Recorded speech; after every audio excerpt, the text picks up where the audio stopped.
Osiris. Count to 3. Come with me, and you'll be in a world of Do, re, mi, fa, sol, la, ti, do. You have found Daniel Donato's Lost Highway.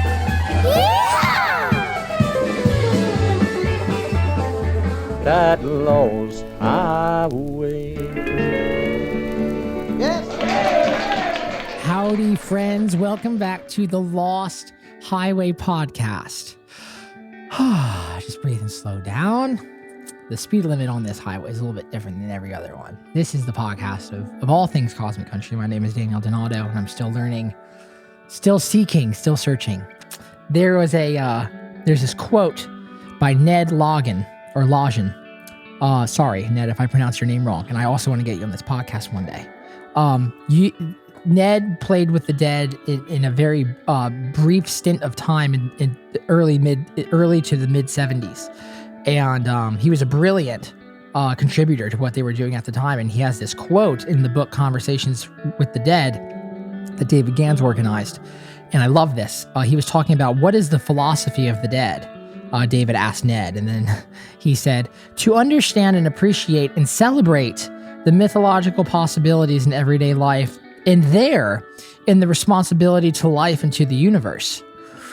Now, why am I saying this? Well, this weekend I was in Charlotte watching Dead & Co. And before the show started, I was on Shakedown Street with my friend. And at the time, I had this interaction in which I was completely sober. And this very nice fella who was selling t-shirts, his name was Wyatt. He came up to me, he stopped me. And he was enumerating these details to me in which he was saying that he loved Cosmic Country and he felt it. And I felt it in my solar plexus as well, that he was being truthful. And he gave me the shirt. And as he gave me the shirt, he goes, I have a hot take on you. And so do all my friends here with me. And there was a group of fellas there. We all took a picture together and they were really nice guys. I could feel it in my heart. And they were there for the same reason I was, to seek truth and hit that peak moment that the live music experience brings us. And he says, you know, we have a hot take, which is one day you'll be up there making music with the band. And in my mind, instantly, I was like, well, no, that can't be possible. Like that, greatness like that doesn't happen to you. And then it's like, a couple days later, especially yesterday, I'm driving home and I'm thinking, wait, fuck that voice. Fuck that internal voice that says those things aren't possible. And fuck any external voice that says it's not possible. Responsibly, right? You want to be, you have the free will to a degree to rest in the middle of polarity between extreme and non-extreme in a very sober and beneficial way. But it's not out of the question. And so it'd be crazy for me. It's also one of my biggest components of my vision of life would be to make music with the band on stage to the fans. Like that would be, I would service that muse and that organization up until my last breath of life with great happiness and sincerity and as much cosmicness as I can. Like truly, like I feel I'm getting goosebumps just saying it. Everyone watching on YouTube, I'm truly just getting goosebumps just saying it. And so I have to, I think, and I'm being transparent with you, the listener, because it helps me unpackage these emotions, and hopefully we're not alone in this. I think you have to be this honest with yourself and accept that greatness is possible, and you have a responsibility to life and to the universe, which are things bigger than you and which you come from, to serve that greatness and that individuality. Individuality and greatness being two different things, but they work together. And so fulfill that greatness. Understand and appreciate and celebrate the mythological possibilities in everyday life, and therein the responsibility to life and to the universe. Because we are just these cosmic carbon experiments that life in nature is creating in order for it to understand and fulfill itself more and more. So don't take it so personally. Just be great. That was the thing. That helps me kind of unpackage this complex emotion I had, because part of me was getting down on myself for not allowing me to accept the fact that that actually is possible, and that I would love to do that, and I would find great service in doing that, and that it's part of the vision of life, and it's all right to have grandeur in your vision of life. In fact, it should be necessary, because according to Alan Watts, right, life is a gamble. And so either you don't play at all or you really fucking gamble, because you have to play life. This is verbatim from him, in the regards that the game of life is superb. Believe it is superb. Act in ways that it is superb, because it is. And if you don't believe so, it's because you have data that has told you otherwise. And there's further data sets in which you can go and familiarize yourself with that will bring you back to the center of superb, the cosmic center of what is superb. Believe it is possible. Act as if it is possible. And I just love this quote. This was his philosophy. This is what Ned is saying. It was the philosophy of the dead, is to understand and appreciate and celebrate the mythological possibilities in everyday life, and the responsibility to life and to the universe. You have a responsibility to be great and fulfill yourself to the highest degree that you can. You really do. 16 hours at a time. Keep it cosmic, y'all. Stay patient, stay persistent, stay positive, and I'll see y'all down the road. My next guest today is one of the most realized and talented individuals I've ever had the pleasure of calling a friend and also collaborating with, which is Mr. Joshua Ray Gooch. His resume is staggering, and who he is as a person too. He turned me on to podcasts. He turned me on to Sam Harris. He turned me on to Joe Rogan. He turned me on to Jay Dilla. He turned me on to Q-Tip. He turned me on to Selvage Denim. He turned me on to so many facets of interest and wonder that I now carry on in my life over the years. And this was the first time we've actually sat down and had the parameters of what will be a discussion that is musical, philosophical, and also humorous along each line, which I think is important in order to digest these two concepts to their fullest degree. Because the muses of philosophy and the muses of music, they like humor and they like lightheartedness, because I think the realm in which they operate in, which I'm not sure is bound by space and time, I think has a abundant and benevolent force of lightheartedness that fuels it all. And I think that's why we resonate with these things and we find them in music. Josh has done Grammy-nominated film scores. He's played with bands in Japan that do 50,000 fucking tickets when he was like a teenager. He played with Shania Twain for years, and he shreds all those Brent Mason parts and other amazing lead guitar parts and rhythm parts that are on those recordings to a T. So a very heavy-minded individual who's able to set aside his ego and just get great accuracy in executing these compositions. For huge artists. Like, he's just a brilliant musician, a brilliant mind, and I cannot wait for you guys to hear what we talk about here. Literally none other than Mr. Joshua Ray Gooch. I'm not going to get to showcase it, but I can't explain it. What do you got going on? You got a Naha, right? So you have a native Naha. Yeah, I didn't go for the turquoise just because I've met too many like Arizona ladies that are just like decked out, and I'm like, Arizona long hair. I'm gonna end up looking like sort of a middle-aged woman in Tucson. So I figured I'd go for the Naha Sans turquoise. I love saying sans. Sans is such a fun. It's like saying caveat. It's like saying IE Arizona ladies. IE. It really steps you into a new level of poshness. I love that stuff because, like, you know, it's funny, and I don't know how you were in school. I mean, it's weird because we should maybe tell people that we've known each other now for about a decade. About 10 years, and I wanted to say I think it's been 3 years since we've actually sat down and chilled and talked. I know. It's weird. It's like you and I have known each other for a decade, and we've texted all throughout that, just, you know, here and there and send stuff back and forth, but we don't get to hang out that much. It's really like NAMM, or like if you happen to come out to LA, or if I happen to come out to Nashville, but it doesn't happen as often as I think I would hope, you know? There's a rather very real connectedness that happens when you're friends with somebody who is on a very similar journey as you know, especially through the medium of the guitar and how we discover ourselves and we discover our career and we discover all kinds of parts of reality through the, you know, time invested in that instrument.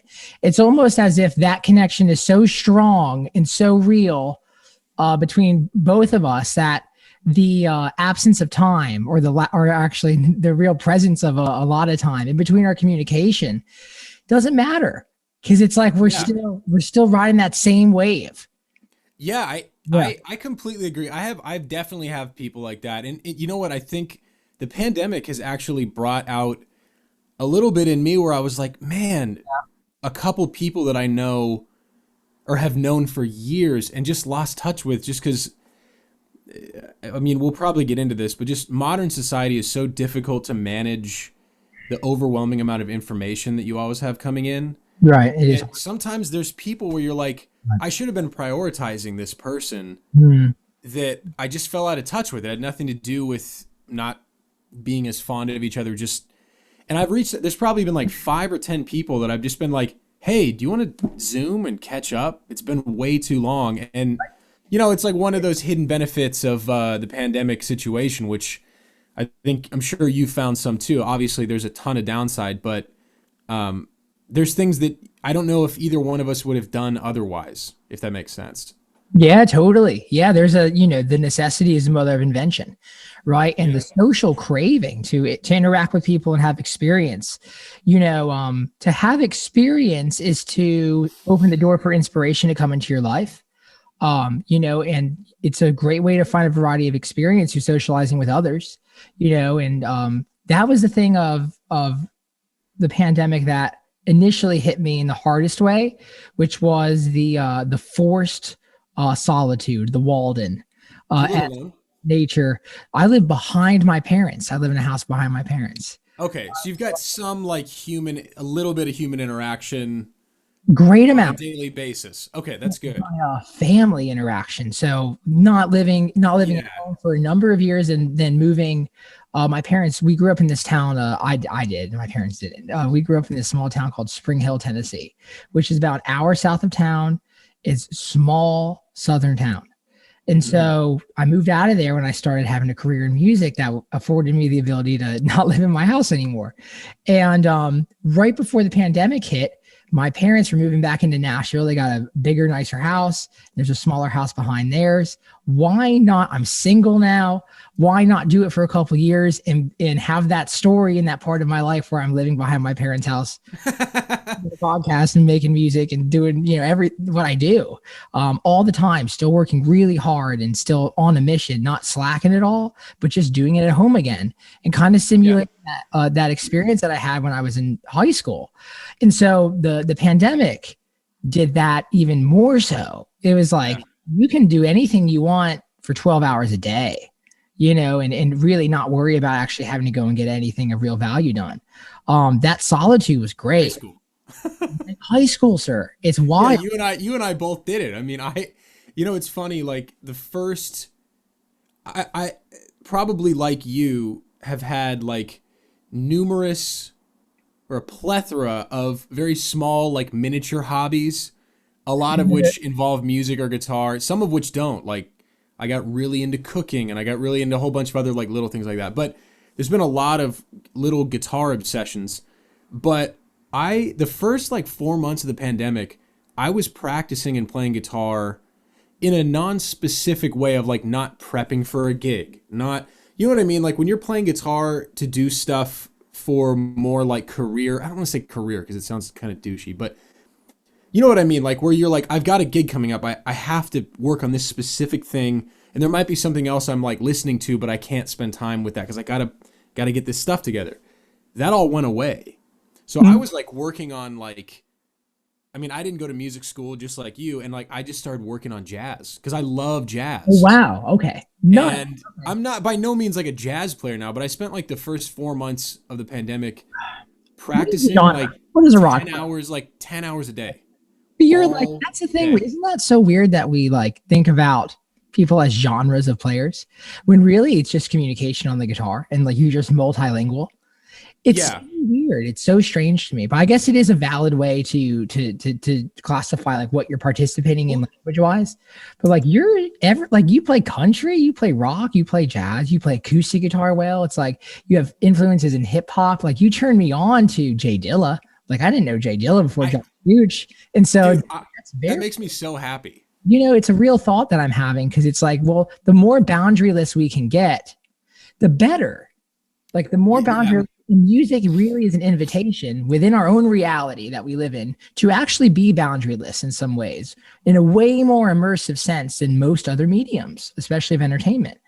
Like we are boundaryless with music, and it's the potential for that's real. It's like, your knowledge and skill on the guitar, you can play slide well. It's like, even hearing you play slide, it sounds like somebody who like, that's all they do is they play slide, but not you. Man, I appreciate that. Yeah, man. So it's a really transcendent connection you have with the instrument that I've just been a fan of forever. So it's like, to me, you're just so genreless in what you do. And I think it's like that with other players that I love too. It's like, it's a weird thing, but practicing jazz for 10 hours a day sounds absurd. Like, what do you do? Well, okay. So, well, first of all, thank you very much for those compliments. Yeah, and the feeling is mutual, and I'm sure we'll get into, talking more specifically about that. But we'll get into that. But I remember seeing you play down at Roberts for the first time, being like, dude, this is crazy. Because I was sort of new to country at that point, relatively new to country music at that point. But we'll get into that. But about the jazz thing, the only reason, it's funny, because like usually I'm very much on that tip where I'm like, genre doesn't matter, and like people ask what my favorite genre to play is. I'm sure you get that question a lot, particularly from non-musicians most of the time. And I'm always like, that doesn't mean anything to me. And within a single gig, you'll go into all these different styles. The difference with jazz is the level of depth within the harmony. That's what changes everything, because you can only be boundaryless as far as your harmonic sensibilities will let you be. You could have the greatest phrasing in the world, and I feel very lucky that I was in the did a lot of like blues and blues related mediums for a long time, because everything in that world is phrasing. It's not about licks. It's not about, it's all phrasing. And that's why like a lot of our favorite blues players, whether it's like, Albert King or B.B. King or Albert Collins, they didn't have a ton of licks. It was all phrasing. So you're talking like, so a real thing that you're touching in on here is the difference between memorizing and understanding. When at first, licks might serve as mediums of memorization, where it's as if you're learning a language for the first time. You start in small sentences like you do in first grade, these memorized, a cat runs, a dog eats, things like this. But then ultimately over time, you understand the language so well that you can actually derive knowledge from it at any given improvisational crossroads and traverse with ease. And that's when you understand a language. So you're talking about phrasing as understanding music. Yeah, right? and if we're gonna make like corollaries with like writing and stuff like that, I think that when I think of blues, I think of like Hemingway and Bukowski, in the sense that like, and this is gonna get like really up my own ass about this, but it's so literal, right? But like this is what I mean by that. Like both of those guys write with very limited flowery language. There's not a whole lot of like extravagance in the sentences. It's all very like simple and like right to the chest. And I feel like that's what blues is.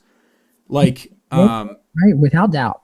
Yeah. And it's not that some of those guys don't know a little bit more. Like B.B. King, occasionally, especially you listen to those early records where he's doing more of the T-Bone Walker thing, you're like, this mofo knows some jazz licks. This mofo knows some jazz. He does. He all had those trumpet player influences. That's where he gets the B.B. King, the thing, the high note. Yeah. Like, it's to emulate the trumpet, and it's so real. It's so funny stealing energies from other players. Like I do that with steel guitar. Yeah. Too much. Like I'm trying to sound like Ralph Mooney and Jerry Garcia on steel guitar. Too much. It's like I'm really stealing that energy all the time. It's funny to hear how that happens on guitar, man.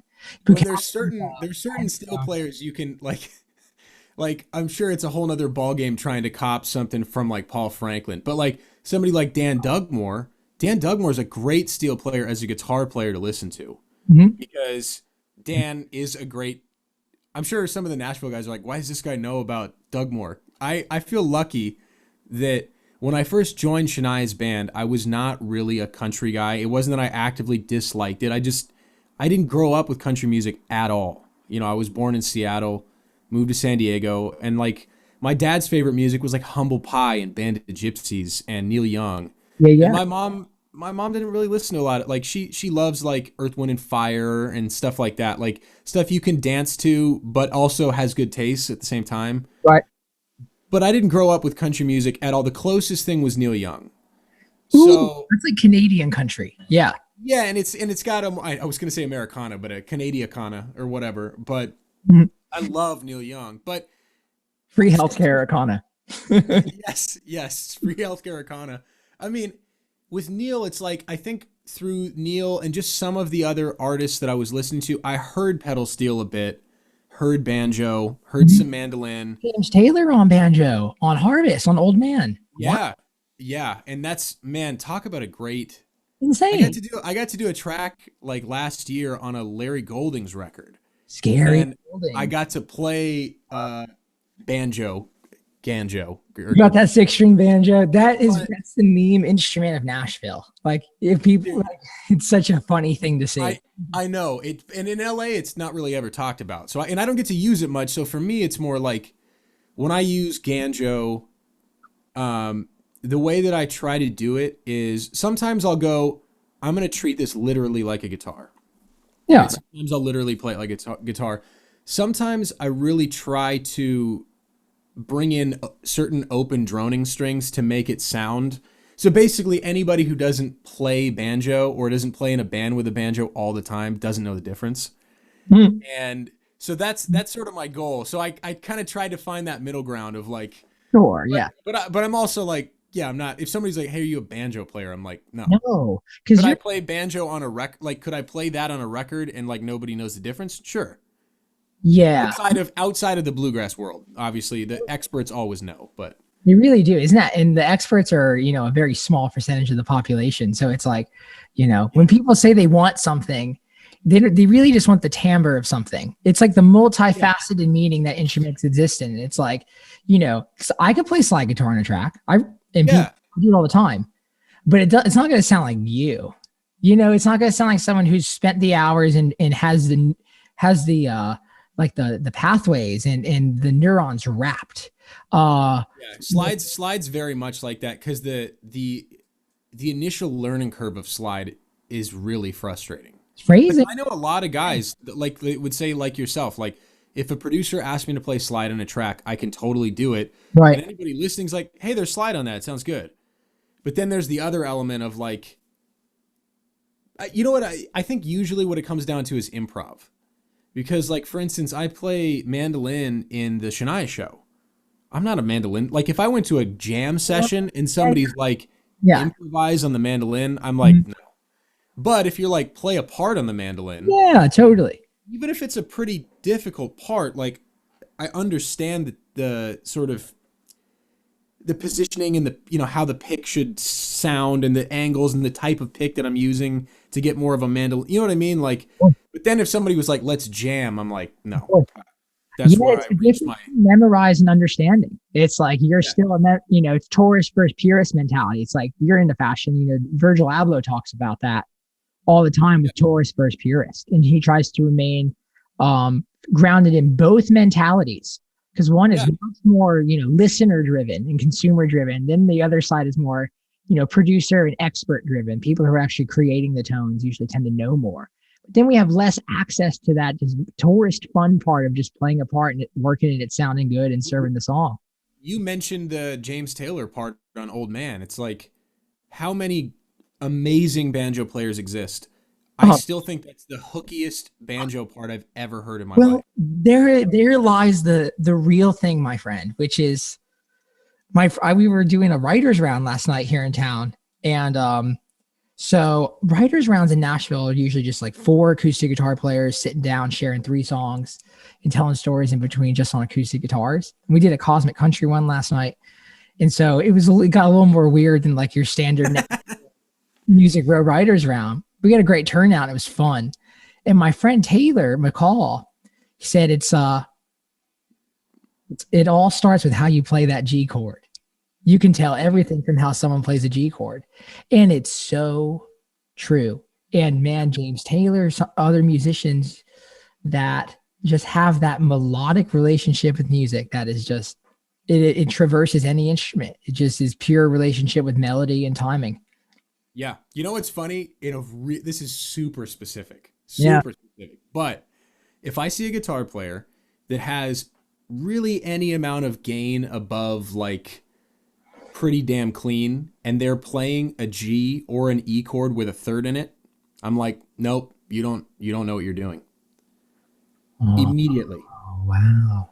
So wait, Now, maybe less so with the E, because the third is a little bit higher up in the open chord, and you can make it work. But if you play a G chord with that low B in it, oh, so like A string second fret, you can't be putting a third unless the third is in the bass. It sounds cool. yeah. But I'm saying if you pick up an electric guitar and play that G chord with a third in it, with like a gainy tone. You're talking about this. No. An open G with the third. Oh, in the bass though, right?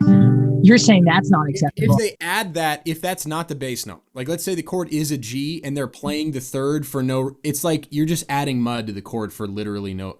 Like anytime somebody who plays with gain plays an open G chord, they mute the A string with their ring finger that they're fretting. That 1-5, that's all you need in that situation. Exactly. So that's like one of those. That's why it's funny, and I'm sure maybe you've had this before, where somebody's like, "Hey, what do you think of this guitar player?" And it's clearly somebody that wants you to be honest. Like you're not in the room with the person that's playing, and your friend's like, "What do you think?" And I bet you're the same way as me, where you see them sit down with the guitar, and you could have it on mute and say you could have the TV muted and be like, "This guy knows what he's doing," or he does. Oh, I think isn't that called rapid cognition processing? I'm sure it is, but the fact that it's definitely rapid, but the fact that you can do it muted just shows how much what body language, like how much does body language matter? And it's like a lot. Weird amounts. Malcolm Gladwell. Yeah. He had this, I don't remember where it was. Doesn't matter. I don't remember books. I don't remember the names. I just remember information from them and stories, articles, and that's enough. Like I have enough shit to memorize and learn. Yeah. Malcolm Gladwell went into this whole concept of rapid cognition processing, where he would go and interview just experts in any domain of expertise. Blink, sir. Yeah. Art appraisal, tennis. Those are the only two that are coming to my mind. And he brought in this, acclaimed tennis coach that had decades of people just saying he's the best, trained all kinds of champions, had the perfect European name to be like a tennis coach. Yeah. And they bring in like a VHS of people playing, and they let the match roll. They throw the ball up in the air to toss to serve, and they pause right before the climax of the toss is fulfilled, and they have him predict what's about to happen, and his accuracy was something 9 times out of 10. I love that, because I thing is I totally relate with that. Like you can tell by how somebody even stands on stage. You can tell by how somebody holds the neck in the guitar, and you can tell very, very fast. Yeah, it's that rap RCP. It's insane. It's wild. Yeah, it really is kind of insane how how that accuracy is. Like I'm trying to think of a single time, and I'm sure there is, because everybody gets shit wrong sometimes. But I hope so.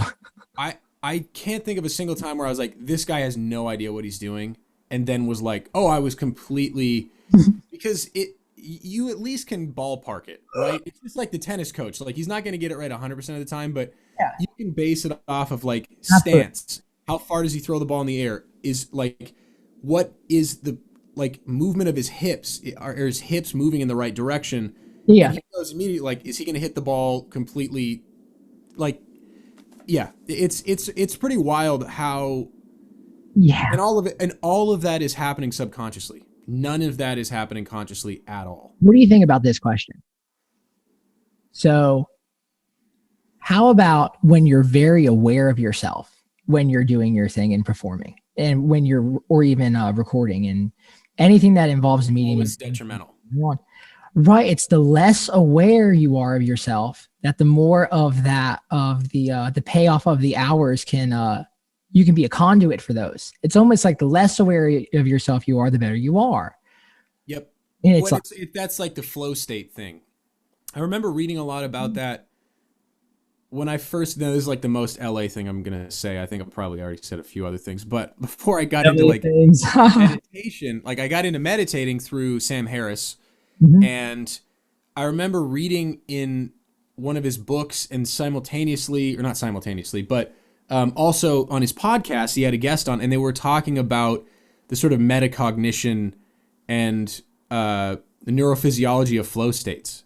And they were talking about surfers and musicians and all. Like, musicians was actually one of their primary examples, because something like surfing, you're not constantly in the flow state because you're not always surfing, right? You have to get out there and it's sort of a prep thing. But once you're playing music on stage with other people, Yep. there is no break. Like when you're in the studio and you're playing, there is no break where you're like just chilling there. You have to be absolutely present and not self-aware at the same time, which is a very weird balance. Yes. And look, anytime that I get in my own head about something, I always play worse. Oh, it's never like you're thinking about a certain chord change coming up and you're like, okay, I got this. You always play less than your ability. Yeah. But getting to that flow state is sort of part of the process of getting, I feel like at a certain point, your improvement on your instrument becomes much smaller and incremental, right? Of course. Yeah. In anything that you're good at, it's like you get up to a certain point and then it's, but I feel like at a certain point, a lot of that stuff comes down to how can you reach the state of flow quicker and more reliably. My man, one of the best mentors I ever had was when I first started singing, Priscilla Bagley. And I wasn't the kind of singer that she normally would train. She usually would train like bel canto, operatic, theatrical singers. And I met her through my ex-girlfriend, Aubrey. And she said, a pro gets there faster and stays there longer. Yep. She goes, tell me one facet of your entire career where that won't matter. Yeah. And she made one caveat, which is, whatever you deem to be success, because you should never not deem yourself to be unsuccessful. You should always try to just recognize the success you have and then try to see other success that you can attain. But success is both attained presently and also to be attained presently, which is great. But get there faster and stay there longer. And that was in particular reference to like breath control and vibrato, but it's the same thing with guitar. It's the same thing. Someone knows how to bend a string that makes them feel so much that everyone listening feels so much. It's like you're getting there faster and you're staying there longer with that connection and that execution. Yeah. There's something very crazy when you're watching somebody like Keith Jarrett play piano, where you're like, right, this guy, there could literally be right. like a world-ending earthquake around him and he would be completely unaware. Wow, because you have to be interested in what you're doing or you won't be interesting. And it's like the people who almost let music be real. Yeah. Like, that's the thing I've been thinking a lot. It almost takes a level of, I don't know if the word delusion is right. But seriously, you know what I'm saying though? Like, I feel it. I really do. It's a level of belief.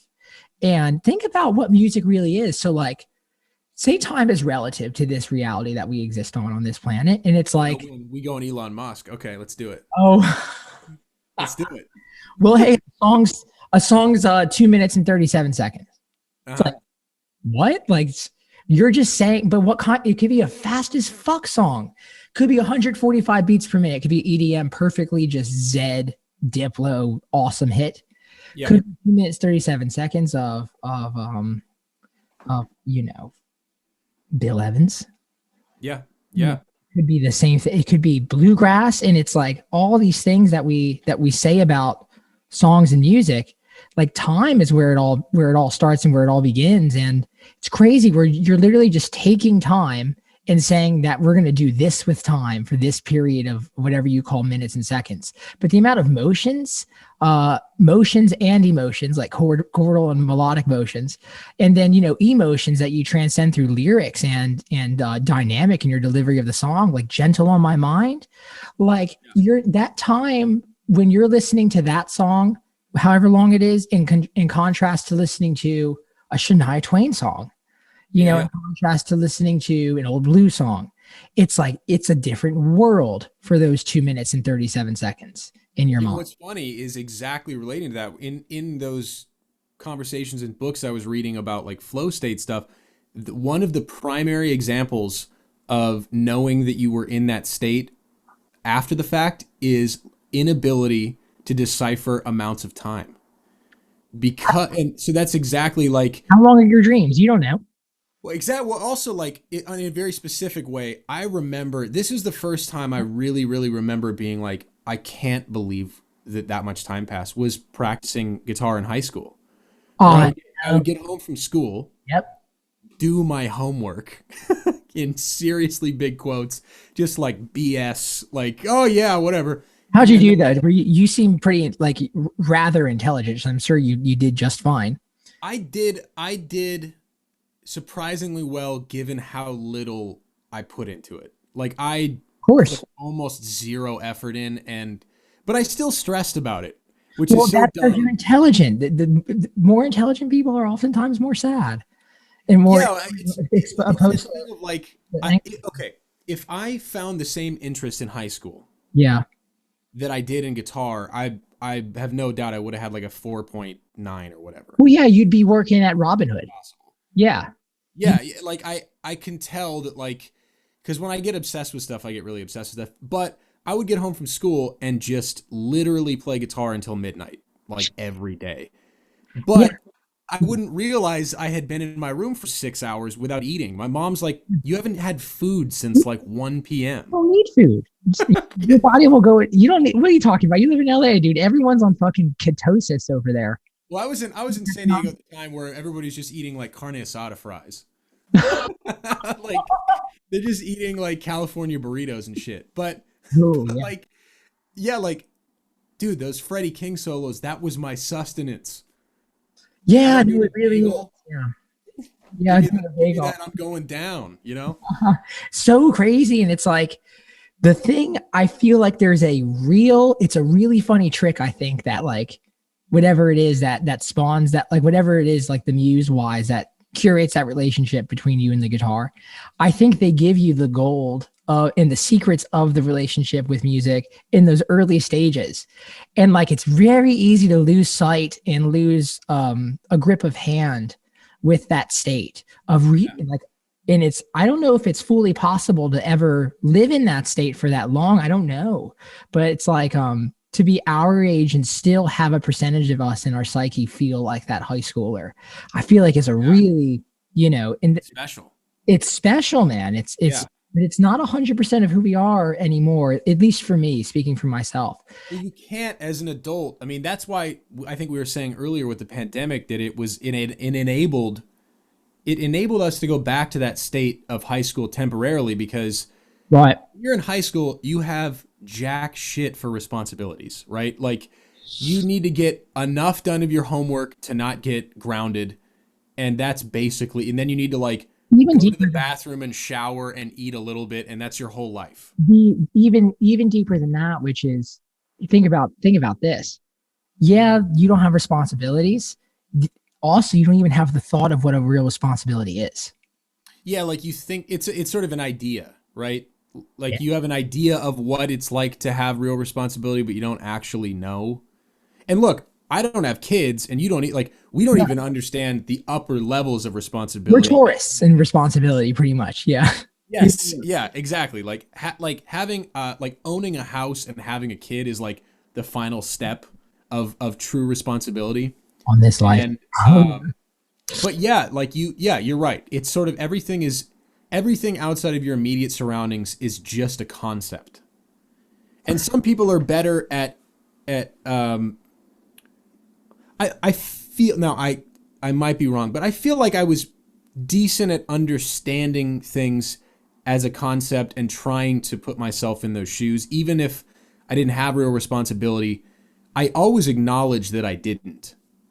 Because I think some people in high school, I think they have more responsibility than they do. And I always knew where I was like, this is my time to do all this practicing and all this obsession.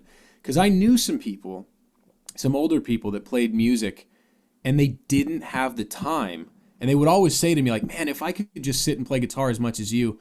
And I remember at first being like, well, why don't you? And I was like, they can't. They have a family and kids and a job. And yeah. And then when you're done with all that, there's all the other life BS that you and I know now that you have to take care of constantly. Your health, the state of your living space, the the state of your network because you want to start creating opportunities with the talent that you curated. So you're born with a talent, and somehow through some means of luck and nested love around that you've had from your family, you have the bravery and inspiration to pursue an instrument. With that talent, you apply effort, and therefore you create a skill. And then the society we live in says, why don't you go make a life with this skill, Josh? Let's try. And then I don't know if society was telling me that. I was just telling I don't know if.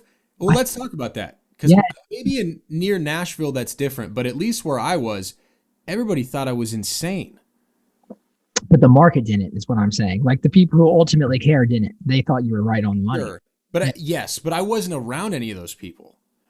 So the first real professional thing that I did was when I went out to Alabama to record with Johnny Sandlin, who's the guy who produced like all the Allman Brothers stuff and like a lot of the Capricorn Records stuff. Well, it's your own original project, right? No. So this is a wild story. So my dad worked at a company called Granger that just does they sell like industrial supplies and AC units to buildings and stuff. My dad was a salesperson there. And just a lady at my dad's work ended up finding out that, hey, his kid plays guitar. They started talking. She goes, what's really funny is I used to date Greg Allman in the 60s. And my dad made some dumbass joke like, well, who didn't? But then they kept talking, and she was serious. And she was like, hey, I don't have Greg's number anymore, but I have this producer that was around all the time. He was in the Hourglass, which is sort of a pre-Allman Brothers band with those guys, and then also went on to produce Brothers and Sisters and worked on the Dickie Betts solo stuff and that whole sort of world. So I just sent him a blind email, literally, hey, just want to reach out. And he's like, well, do you have any recordings of yourself? Yeah. No, I'd never been in a recording studio in my life. I'd only been playing guitar for like 2.5 years. That's crazy. And so I literally I didn't tell him I didn't. I went to a Guitar Center. I bought a backing track CD for like $12. What year was this? 2006, I think, maybe 7, right in there. Yeah, so I was a sophomore in high school. I started playing guitar right before 8th grade. Yep. And so I bought this backing track CD. I found a local Boys and Girls Club that had a recording setup. They barely knew how to use it. The guy basically put on the backing track I had headphones on, was standing in the room with the amp, and just like he played the whole CD front to back. I just looked at what key the song was in. Wow. And then played. And I took this single CD and shipped it to Alabama. Yeah. And then 2 weeks later, I got a call while I was in a Chili's with my mom. Yeah. I thought it was a prank call because they were doing this really crazy Southern accent. I wasn't putting anything together. I was like, who is this? It was Johnny. And so he asked me to fly to Alabama that summer and record on a record with like Dwayne Trucks, Derek's younger brother, who's now the drummer in Widespread Panic. And Kevin Scott was the bass player, who is now the music director for Jimmy Herring, plays in like John McLaughlin's band, plays in Wayne Krantz's band, and has become like, it's funny because a lot of the people he introduced me to musically, he's now playing with, but that's another story. So I went out to record on this album by Highly Kind, which was a band, and I recorded for the first time ever in the studio on like half this record. And so that was that was like the first time somebody that really, really, really had like clout in the music industry, and the Allman Brothers were my favorite band of all time, especially at that moment, that I was like, I can do this for a job. But you're right, like until I got that validation from somebody at that level, I had no idea. No idea. Yeah, it's almost like, so there, I think there's two parts to talent. And when you're in high school, you're only familiar with the first part, or whatever first young age it is before you start having a career out of it, which is you have a talent and you apply effort to it and you create a skill. But then you have this tool, you have this skill, right? If you apply effort to that skill, you create opportunity. And I think that's where responsibilities to fulfill start coming into play, when you have opportunity that needs fulfilling, which everyone has to face in their life. And it's good because that's how you grow your life, and that's how you grow as a human and get better in all domains possible.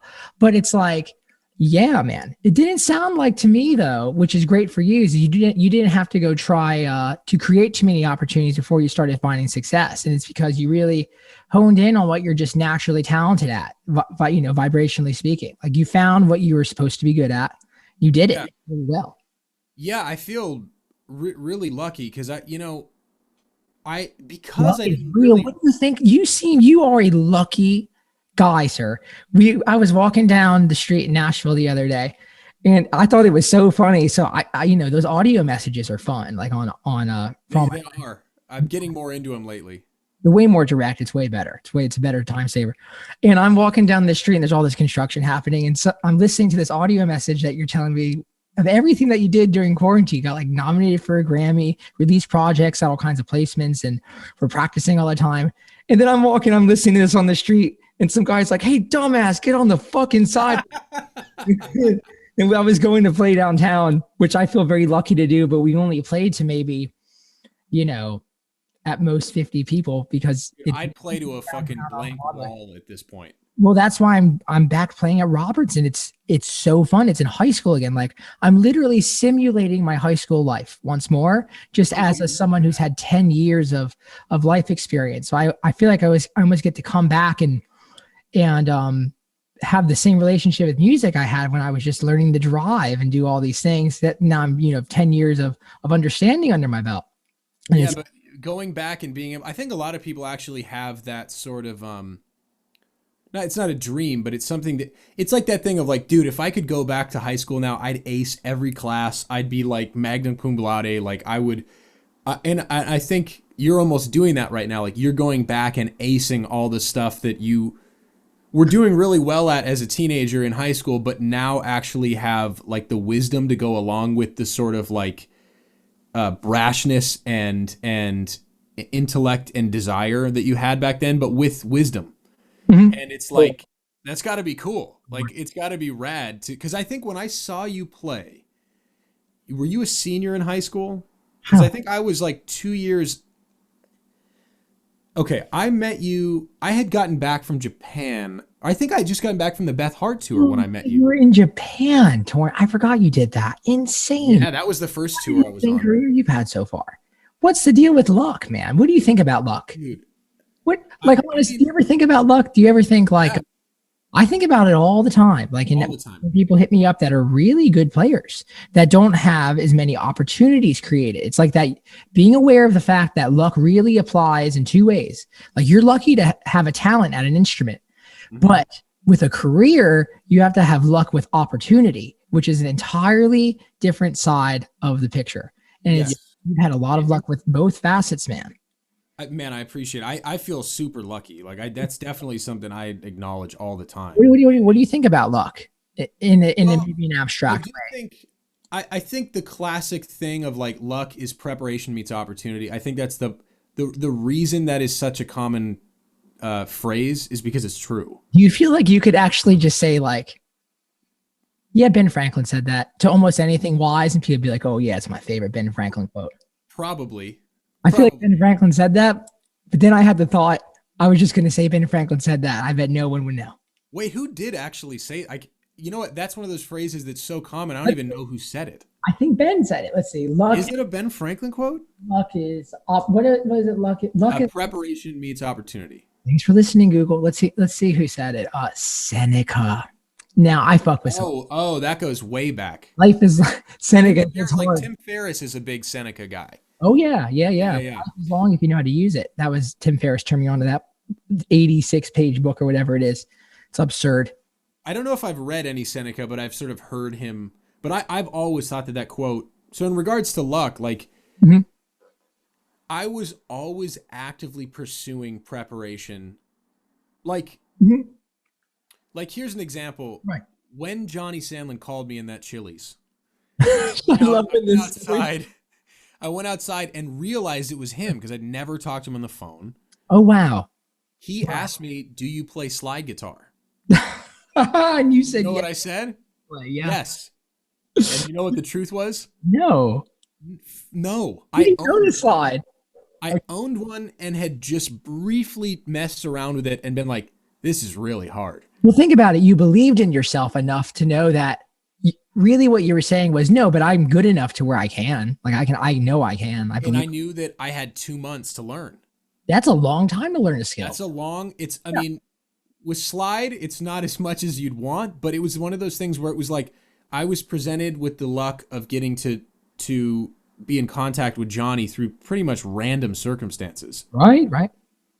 But I wasn't taking the preparation lightly at all. Maybe random is less random than you think, right? It's like, yeah, I mean, I don't know. It's hard to say with a lot of that stuff because the world is truly so random. And that's sort of an example of like the luck was almost like the luck happened, but the preparation was like almost post luck, where I was like, I got 2 months here. Now this is where I put in the time. And the slide guitar that I played made that record. It's on the album on like 3 or 4 songs. So I was like, that's sort of an example of like luck happening and then me being like, I know that I'm lucky right now, so I'm not going to blow this. No, yeah, because you found meaning in the amount of chaos that time usually presents to you. Like if you can perceive meaning, if you can conjure up a low resolution vision of meaning, you're like, yeah, I'll invest the time to make this thing a high resolution reality. And it's like, Well, it was also like, what's the harm here? I get better at slide, even if it doesn't make the record. Like the worst case scenario there is. Yeah. It's all compound interest on when you have meaning with your instrument, everything you do. That's what I'm circling back to experience. It's like even the experience of that we were talking about earlier, the experience of socialization, whether that's just through friends, whether that's through love with people, with family, but then also experience through trial by fire. Like that's the realist experience that curates an identity in a high resolution scale on whatever it is you're trying to do, whether it's an instrument or whatever domain. Dude, it happened to me. I had moments just like that when to play, what was it? The first time Don Kelly called me to play in his band to sub out for JD called. And this is one of my heroes. Like this was my to see him play anytime you were legally allowed, right? Before I was even legally allowed, I was in there all the time, man. And my love for the music transcended any, legalities that Nashville might have had for us. And the staff at Roberts is always very accommodating. It's letting, because I just love it. No one denies love because truth is found in love. And we want to serve those things if we're good people, we always, because we see it in ourselves. You want to see it in others. And it was JD called me at 2:30. He goes, I just cut my hand making a sandwich. Can you play with Don tonight at 6? Oh, I was like, Jesus Christ. What the fuck? Of course. Now, how long had JD been in the band at that point? Oh, man. Let's see. So I was 16, so he was 26. And so I left the band 4 years after that. So that must have been 2012. So he must have been in the band for like 5 years. So he'd been doing it a long time. He'd been doing it. And they're playing multiple times a week. It's like 4 hours a night, 4 days a week, sometimes 5 days a week. If it's Christmas and New Year's, you might play 6. Great. Oh my God. There's a lot of guitar the whole night. It all leans on guitar, and it all leans on the guitar being on frequency wise. Like you have to hit all the major thirds. Like you have to hit all possible voicings to accommodate just the intention of the music. Because the intention of honky tonk music is very different than the intention of most forms of country music. Honky tonk music is to also conjure the classic feeling of movement. So it has to make you move. So it has to be very, very simple. And it has to be very persistent in its beat and rhythm. You guys aren't playing a lot of like Wichita Lineman, which is a great song, but it's like not a honky tonk song. No, it's simple songs with a lot of emotion. And so you have to be focused. And man, it's like the amount of flow that I would have in that time of my life. I go back and I listen to those performances, and it's like I really miss that that forced flow that only a gig can offer. Like it's hard to get into that flow when you're just by yourself in your house, so I really miss playing shows for that reason. Isn't that funny that like playing with Don, because I don't know if maybe you experienced this in Shania's band, or is there like Don would force you to show up. It's like you were there, you are sober, you are ready to go at 6:45. We are downbeating. right? So you're ready to go at 6:30. You're on stage, right? Yeah. You sound checked. You have the same settings as the day before. Earplugs in, shirt maybe one button, two buttons down, right? Red Bull sugar free, with like the 3 or 4 a night, just playing like honky tonk music for 4 hours, and it's just like, let's go. And it's the same thing every night. And so he would force it out of you. He would like scream at me when I was playing, like, get it, motherfucker. Like I'm like 17 years old. No, I do too. And he's in part of what I do now whenever I'm on stage. Like people always say, like, there's all this, someone called our last record invigorating, which was a word I never thought of, for me, for my music and the way I play. But I listen back, it's like, yeah. And it makes sense because I literally had a coach like on the sideline next to me every night, forcing an invigorating drive out of what I do. And so it's kind of in just like my motor functionality of a musician now to just kind of be really on the side of invigorating, as opposed to being in the Jay Dilla world of things, which is slouching. But yeah. No, why the Shania's group, or is there anyone? I bet you're one of those players where you're forcing everyone to kind of vibrationally rise up to that level of just awareness and being there and knocking it out. I think, you know what I have to say? I definitely feel that, because that's how I am on stage too. The Shania show is different, where I think everybody has to be on all the time, because the reality is, like, I start the night out and within 5 minutes I'm playing a Brent Mason solo note for note. Oh, that's awesome. With barely any, like, you know what I mean? Like, hey, we're 2 songs in, here you go. Yeah, Brent would probably have to go back and relearn.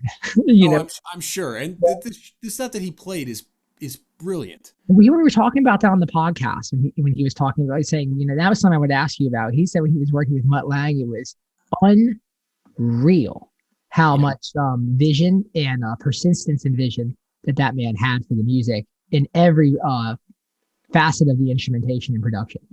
And when I joined, oh, sorry, go ahead. No, yeah. So what was the deal with learning all those tracks, learning all those parts? Or are those just extremely high detail, high resolution oriented? Dude, it's wild. Yeah. Does that guitar function in a way, like, how would you describe the way that a guitar functions in a Mutt Lang song? Because these are songs in Nashville, dude, I gotta tell you something. The Twain songs might as well be literally have been made in a lab somewhere that affects humans on some subconscious level that they're not aware of. It must be a drug. It transcends people. Like, it turns people into different humans. That's like these classic songs. Like, what do you think it is? Well, and I didn't come from that world, because, like, we've talked about, like, I came from the improv, like Blues and Allman Brothers were like, yeah. I mean, I loved a lot of people that were very, like, articulate and wrote their solos. And I was a big Randy Rhoads fan and all that stuff. And he obviously like triple tracked his solos. Yeah. Triple tracked his stuff. Yeah. But, at my heart I'm an improv guy. Right. When I got that gig, yeah, I had just gotten off doing the Beth Hart gig where I was essentially like subbing for Bonamassa. Yes. You got to be Josh Gooch. Yeah, like, cause I'm very thankful for that opportunity, because like Joe had done this record with Beth Hart, and Joe's always been very, very nice to me, and I'm always very thankful. He's been very nice to me, and I've known Joe for a very long time, and he's been really cool. And he has his touring thing on such lockdown, where he just it's a finely tuned machine. It's the best machine I've ever seen made in the music for a guitar player. Incredible. And people could learn an immense amount about touring and how to do it right through Joe. Yeah. And he ended up being like, I'm going to keep doing my own thing. So Beth, you can tour this record, but it's going to be a different thing. Yep. I don't know exactly how that conversation went, but anyway, they needed a guitar player to come in and rip. Joe had absolutely crushed it on that record and was playing just a ton. So I literally got the Shania gig during a break. Like, I did multiple auditions. So I was in Europe with Beth Hart doing that the Beth Hart Joe Bonamassa record. Came back, did 2 or 3 different auditions with Shania, flew back to Europe, and then got an email while I'm in the van in Europe, and I'm literally like, oh, I got to start learning these songs, because when I get back, I have to start auditions, and it was her first shows in like a decade. So I got emails that was like, look, learning these parts, it's not get the general idea. It is every single finite detail of the part you should know. You're talking about Shania now. Yes. You've gone from Beth to Shania. Can I say one thing about Beth that was funny? I just remembered as you were telling me that I got a call to audition for Beth. No, really? Yeah, I did. I didn't know that. And I tried. I learned, and it was beautiful. It was like this fear almost of like a real opportunity. Like, oh my God, I could tour. I go explore the world. Yeah. Then I saw you got the gig, and man, those videos of you guys playing in Europe and you're playing on the Yamaha. You went from the Les Paul to the Yamaha, and like that's the switch, and it was beautiful. The work. Oh, thanks, man. And it's like to have the ability to lean into your ego, to be able to find your own individuality, which is kind of a way of being an outlaw in the way of being a professional musician. Astounding. But then you had an opportunity come your way that is to literally take your ego and flip it on its axis, which is use the ego to serve a lack of identity in some sense, to fulfill the parts that the machine requires. And it's like, that was really enlightening. Yeah. How'd you, by the way, I didn't know that about the Beth Hart thing. Well, and let me say this, when you mentioned it earlier, Beth is kind of like Dawn. She brings it out of you. Beth, while I'm soloing, be like, come on, motherfucker. Like she would be like scream, like she would get, Beth is awesome and an absolute sweetheart. Does Shania ever like, let's go? Does she say, let's go, Josh, before she says, let's go? Yeah, she'll do stuff like that. But I think the show is so hectic and there's so much happening. Dude, it's absurd. It's like Cirque du Soleil meets country music. It's like, it's amazing. It's wild. It's wild. But yeah, so like it. To the machine thing. So yeah. I remember getting the stems and getting emails that was like, learn this. So I went and found every video I could of them playing in the 90s. And I was watching, are they playing this hybrid picking? Are they playing this finger picking? Are they arpeggiating this all with the pick? I would listen to all the recordings. I got the stems, and some of it was unaffected stems where like I got to hear what Brent and Dan Huff and Michael Thompson and a little bit of Bukovac did in the studio before Mutt reamped it and completely, because everything you hear on that record or those records, none of that is as it was played in the studio as far as tone. Sure. Yeah, of course, though. Of course, you're going to track it clean because you got to have it. Even more than most records, where some records it might be like, oh, they did it. Like Mutt would be like, I'm going to completely turn this. Like, I'm going to take your deluxe reverb and like feed it through like a pod and then reamp it through this weird thing and then EQ out all the bottom end. And like, he's everything that everybody says he is as far as his obsession with the music. The great thing about that gig is that my partner in crime, and actually the guy that I got the Grammy nomination for Bill and Ted with, is the other guitar player in Shania's band, Corey Churko. He's the band leader. And he was there from 97. So he got to work with Mutt for many years. And actually him and his brother's a really successful producer now. He produced like the last like couple Ozzy records and Five Finger Death Punch and all these like rock and metal bands. Andrew Watt. And I didn't know that he did his stuff too. Yeah, Kevin Churko is Kevin Churko. Kevin Churko. So Corey and Kevin were hired by Mutt to be their Pro Tools studio guys. So not only did Corey... What do you mean by that? Were they engineers? Engineering, doing editing, doing all sorts of stuff. Yeah. Basically, all the dirty work where it's just sitting at the computer. In there working on the patch bay. He's not working on applying all the compression. He's not doing all the... he's dictating all of it. He's just not always running it. He truly is, in that sense, the producer role. Right. Dude, let me tell you this. He has co-writing credit on all those songs. Some of it he's incorporating melodies in, but some of it is just really brilliant arrangement stuff. But also he's literally involved in what? The arrangements are so weird.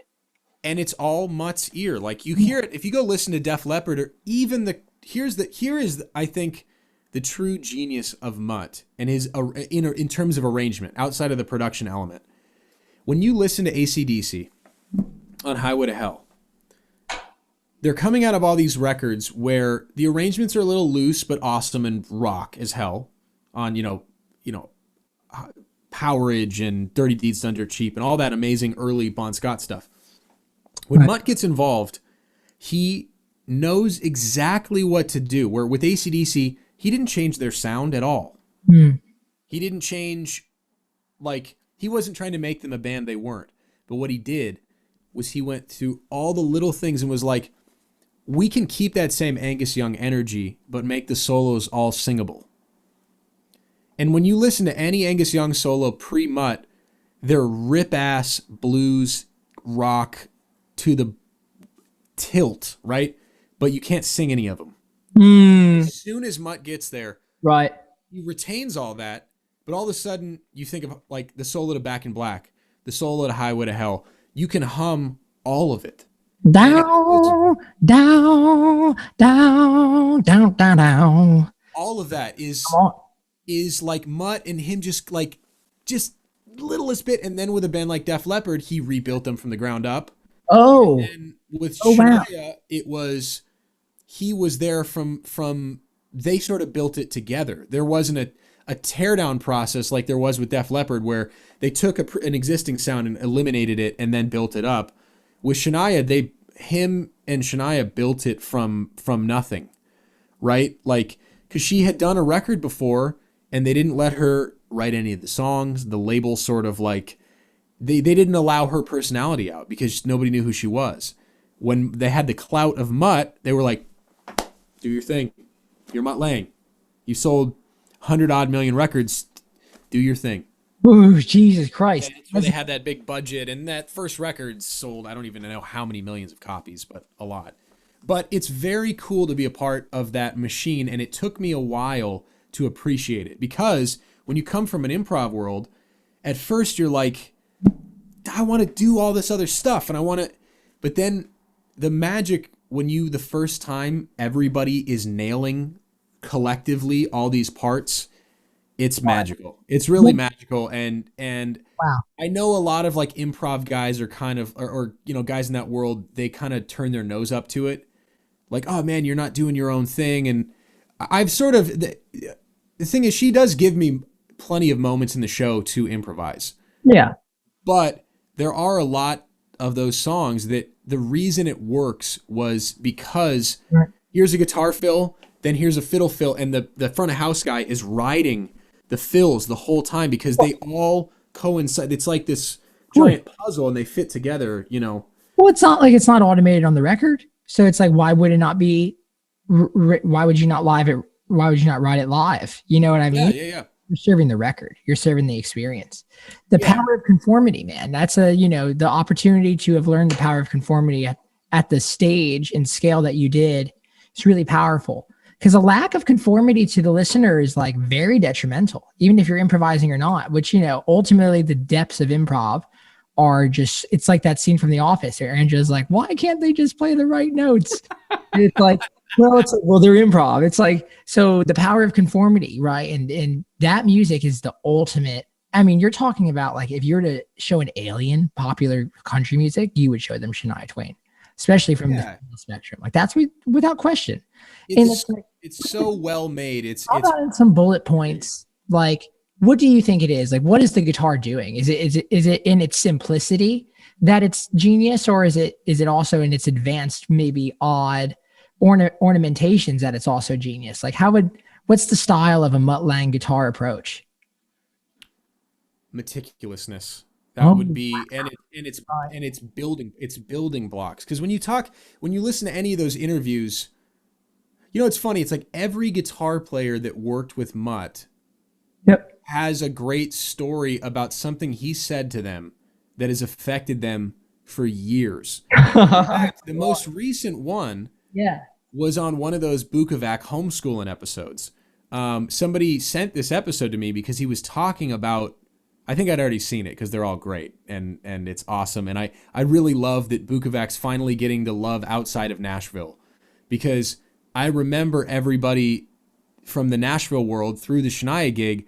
That's where I learned about the great Nashville session players, and Bukovac was one of them. Oh, man. But people in LA didn't really know Tom, except if you've been around a really long time, or you're Tim Pierce, it's somebody that knows those. But the average LA guy, didn't really know much about Tom, and I'm glad that he's finally getting the praise outside of Nashville because he's just fantastic. But in one of the episodes, he talks about he was playing these chords, and Mutt, I'm not even going to do the accent because South African accent's really tough, but and he's got a bit of British in there because that's where he lived, and he lived in London for a while. Mutt Lang, Elon Musk, what's in the water down there? Yeah, there you go. So you can maybe translate, and you could do the accent for me. But he said to Tom, he's like, "Mate, why are you playing so hard?"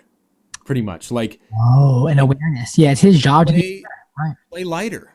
Right, play lighter. You're feeling the strings. Right. Remind yourself. Well, Tom, the way he sets his action on his guitar is really low. Silly low. Silly, like only that's what I'm saying. Check this out. What do you think about this? Not to cut you off. Yeah. Who you are and how you're dynamically feeling as a human is directly translated when playing an instrument. And like Tom is that low action, loose, quiet guy. Like you can see it in homeschooling, just his approach, his philosophy, even the way he speaks, the tempo that he speaks at. It's low action. Yeah, he gets a lot out of a little. And he said, I mean, it must have been on the Up record that he was working with Mutt, because I don't think he was involved before that. So that would have been like 2001. So we're talking 20 years ago. And he still he was like the idea of turning your shit way up and playing lighter and letting the notes bloom. I'm sure he had heard that before. It's not like but hearing it from somebody like Mutt in the moment, that's just a perfect example of like anytime somebody works with him, they have stories. And I feel lucky as hell because I have people like when I first joined her band, half the band was there with Mutt. And let me tell you this, when they were rehearsing for those old Shania tours, Mutt wasn't off producing some record. He was producing the show.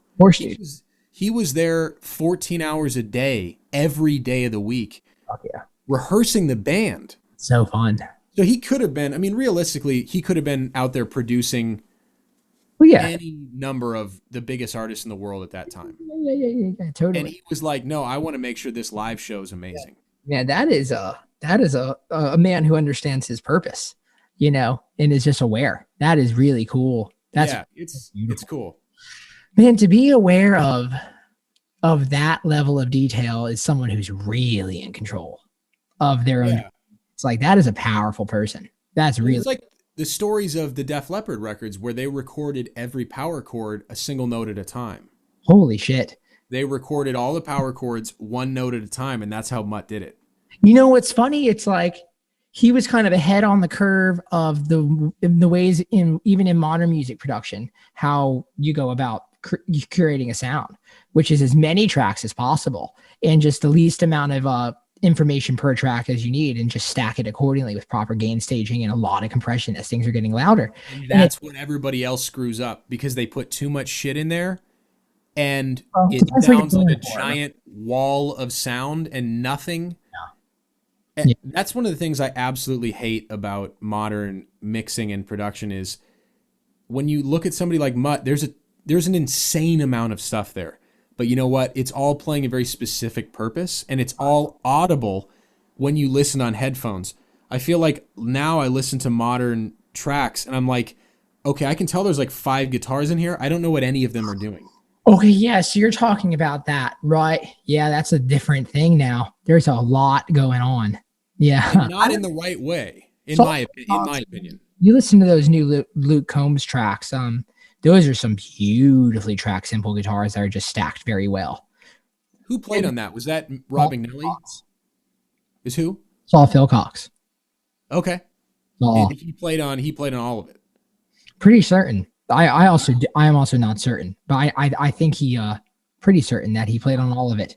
And I haven't heard that stuff. I should go listen to it. Oh, just big, clean Telecasters that are all just hook based and very clean, very well stacked. You know, the major thirds are placed in the right places. Yep. Right, that kind of thing. Just a perfect attention to detail, and it's cool, man. So yeah, so the Mutt Lang thing is wow, just attention to detail. Yeah, and not cutting any corners.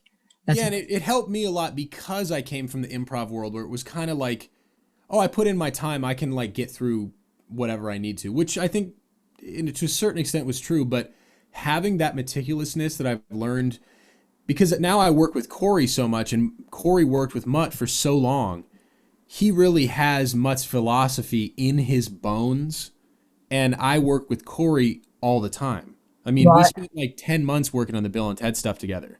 10 months, sir. It was an enormous amount of work that we did, because that song's like, fuck, I don't even remember now. I think it's like 9 minutes or something, and it's like 5 different tempos. We originally got 3 different tracks that were semi-produced, and we had to basically consolidate and all this, and we got to Mutt-Langify the track and go through meticulously and like take this thing that was this giant, like just like, it was almost like a giant box of things that somebody just threw in our lap and was like, fix this. Wow, yeah, right. And yeah, and I got to go through it with Corey, and Corey's such a great mentor to have.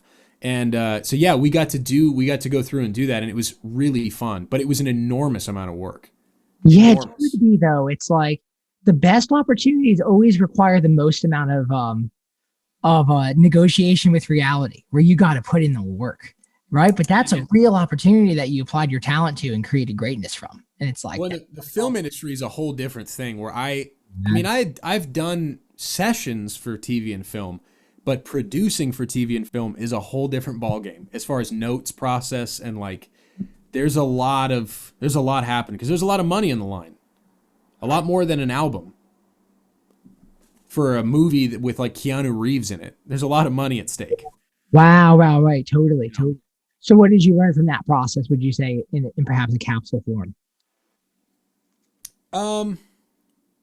Again, what a fantastic opportunity to take your ego.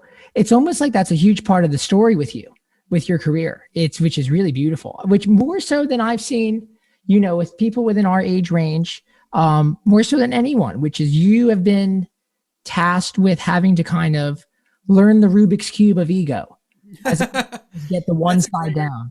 That's a great way of putting it. I there's think a great thing to, being the solo artist and that being your thing in like on Massa. No one's asking Joe to play Shania Twain parts, because that's not what he does. Like, he's great being him. But with you, it's like your greatness is to be found in having to constantly go to the next chapter and see what story is to be had there. Man, I appreciate that. I think it's a good summation, because really, like, ego. it's the hard thing to do.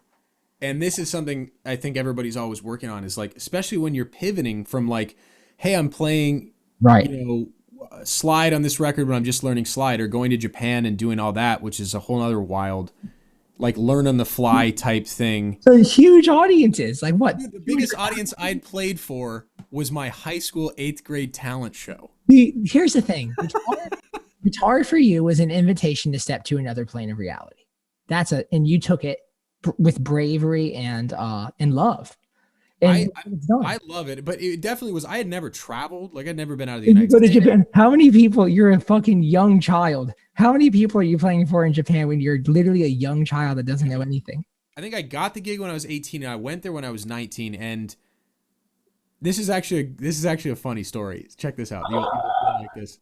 So, just to give other people a reference here.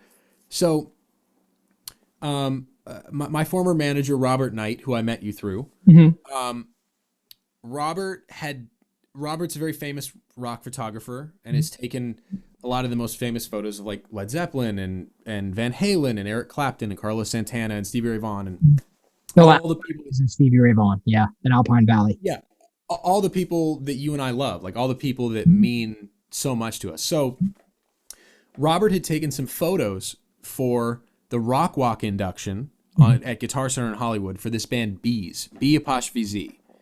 Now, people in the States might not know who Bees are, but in Japan, the Bees have sold over 100 million records in just Japan, because the music's in Japanese. Right, of course. So they're like the biggest rock band of all time in Japan. So and the singer of that band was going on a solo tour. So instead of playing stadiums, they were playing arenas, which was like like them going on a small tour. And so he emailed Robert and asked him for some guitar player recommendations. He sent him like, I don't know, 3 or 4 guys, and they ended up saying, well, who's this Joshua kid? Huh. And they asked about him. Then they said, well, how old is he? And he's like, he's 18. They're like, no, we're good. Yeah. And Robert convinced them. Yeah. Give him an audition. Let him audition. If he's too young, immature, don't take him. Sure. But at least give him a chance. So once again, they send me all this music in Japanese. And I think they did this on purpose. They sent me a lot of music to learn in like a day and a half or 2 days. Sure. Flew up to LA, film it. They sent it to Japan. And then 2 weeks later, I got the call to do this tour. I'd never been out of the United States. No. The biggest shows I'd ever played were my 8th grade talent show and that King of the Blues competition where I met Robert. Sure. The national final of that. You fucked that up too. Like that video is great.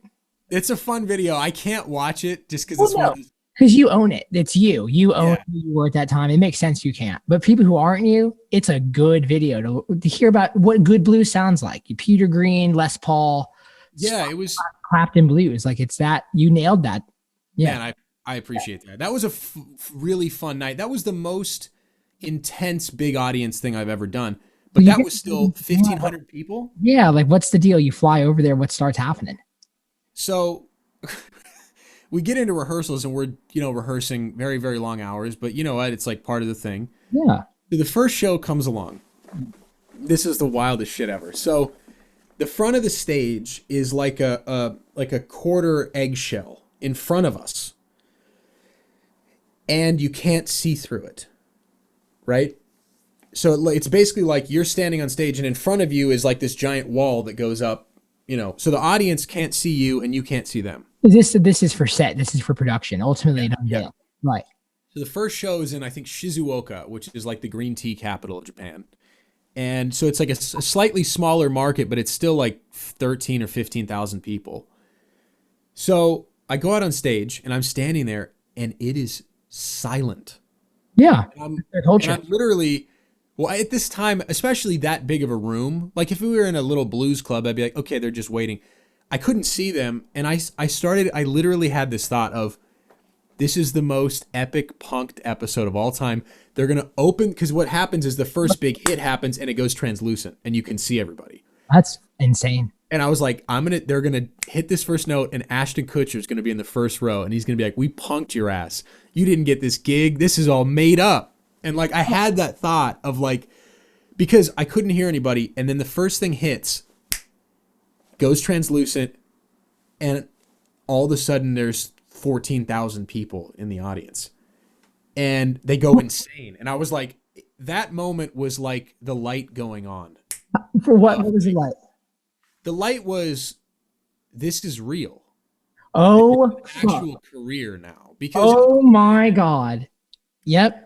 I hadn't been really paid in any substantial way. And, like I didn't go to college and all this stuff that like, my parents were super supportive, but I mean, I don't know how it was. How was it for you? Because I basically like my parents were unbelievably supportive, but before the King of the Blues and all this Japan stuff, they were kind of like, go do you.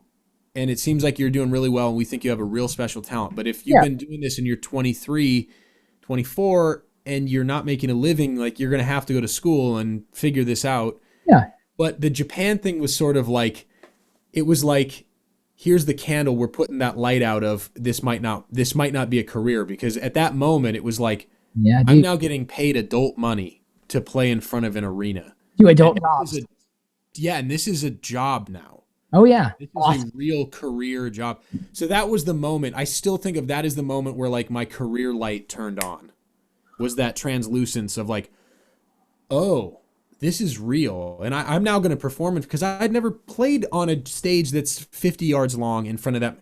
I had no experience. That's insane.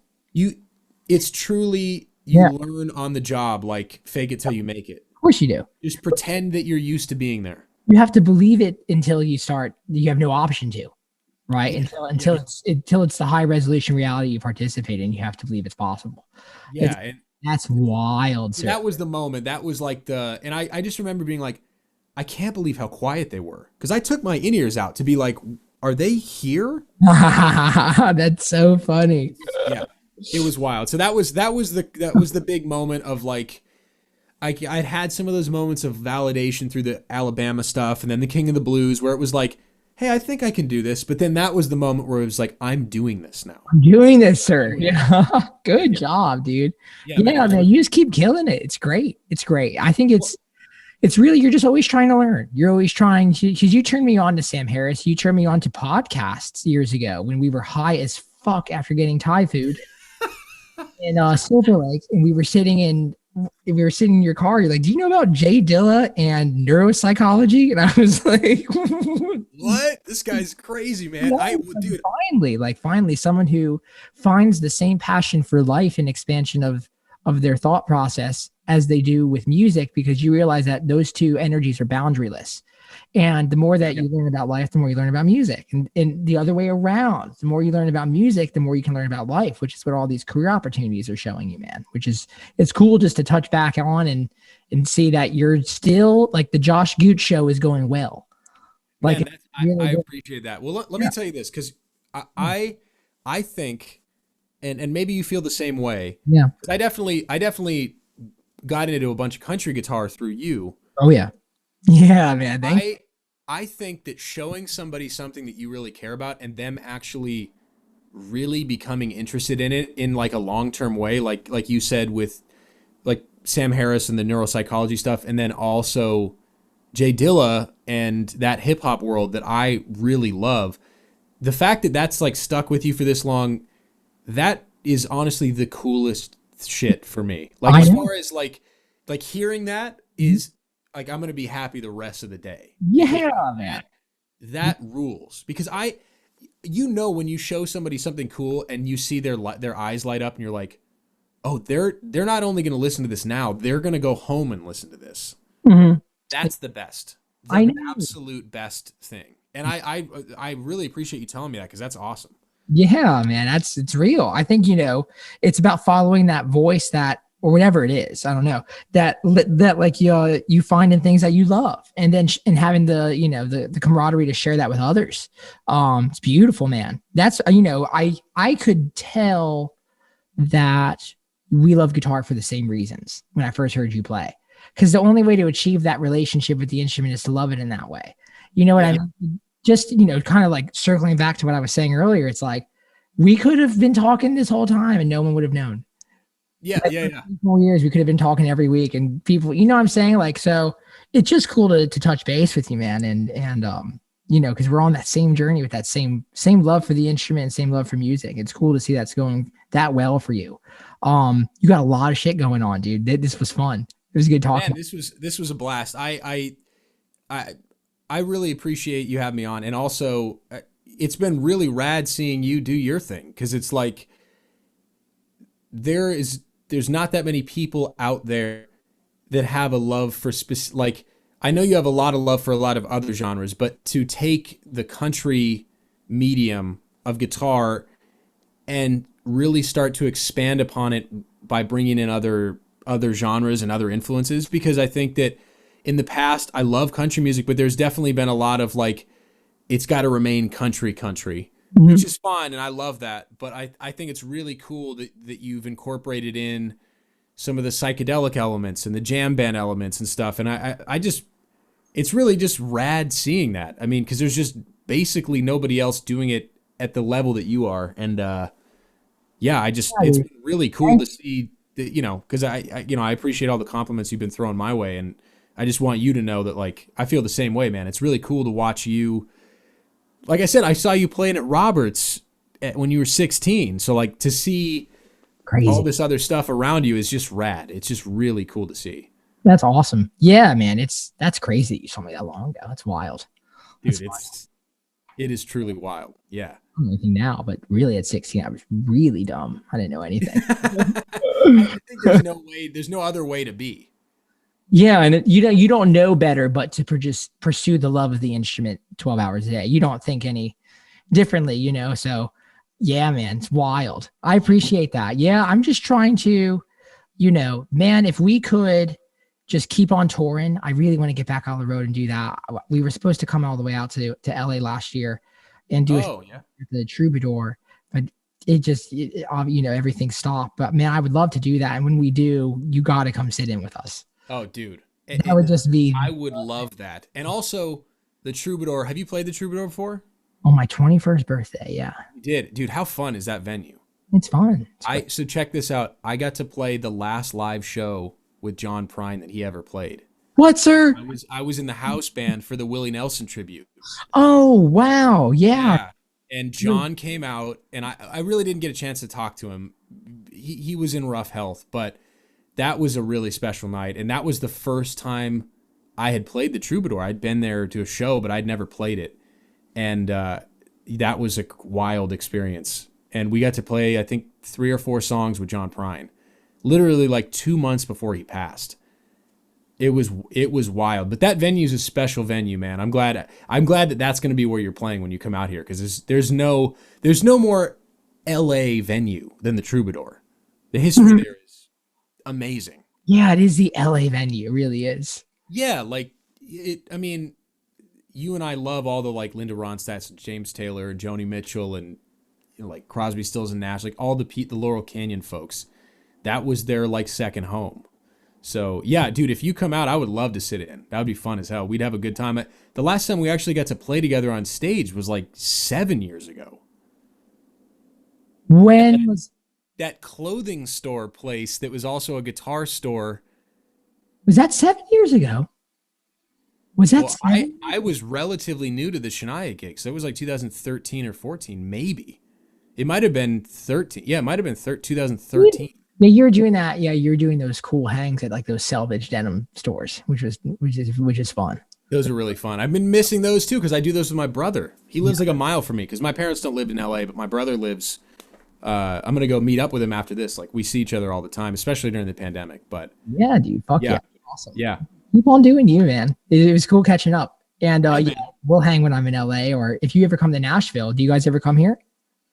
I definitely want to get out there because I have a lot of buddies out there that I just haven't seen in a long time. Yeah. You know, and a lot of the guys who were in Nashville, guys that were in Shania's band, aren't in the band anymore. Because those utility guys get picked up quick because there's not a lot of.